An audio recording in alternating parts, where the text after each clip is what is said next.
Hey, how's it going? I just want to say thank you for doing all this, and I really appreciate That's it. Bob and Doug McKenzie, right? Yeah. Hey, how's it going? Yeah. I'm glad you caught that. Yeah. Yeah, So I did a Facebook poll.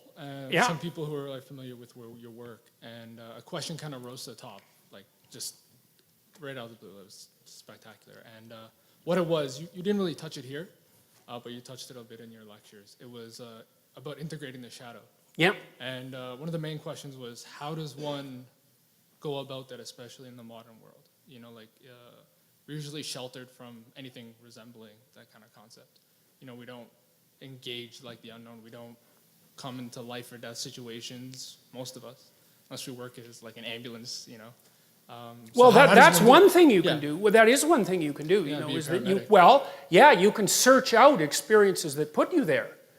That's you know, because, well, you can do that as a volunteer, for example. I mean, you can, one of the things I saw once, it was in Montreal. I was in this outdoor mall in Montreal on St. Hubert, and I saw this great big 17-year-old kid, you know, and he had a mohawk, and he was dressed in leather, and with, you know, studs, and like he was doing the modern barbarian thing, and he had it really down. And you know, he's standing in the corner with 2 pink shopping bags, eh?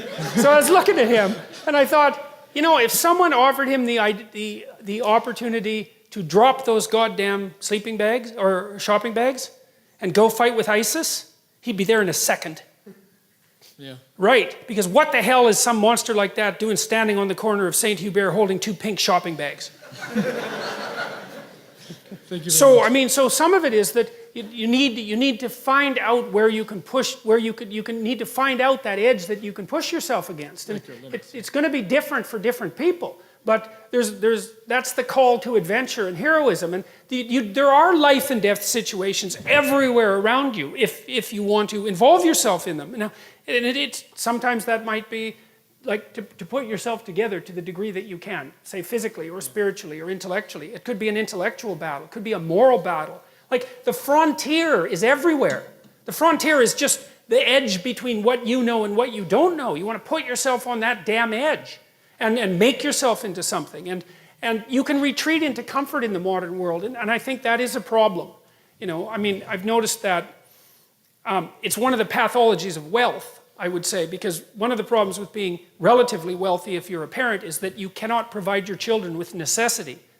And that's a big problem because they need necessity to call them into being. And, you know, if you don't have a lot of material resources and your children ask you for something, you can say no because no is the answer. It's like, no, we can't do that. But if you can say yes, then it's really hard to say no because then you're just arbitrary. Well, I don't know. It's like Kierkegaard said, you know, there will come a time when we have so much security and comfort that what we'll want more than anything else is deprivation and challenge. And I think that's particularly what young men want. Now, I think that's partly because young women, they're stuck with that anyways. Because they have to, it's the necessity of living in the world and the responsibility of infant care in particular. Like, that occupies them. Men have to do it voluntarily. Women now too because of the birth control pill, but you know, that's 30 years ago. We hardly have to talk about that at all yet. So. Thank you so much. Yeah.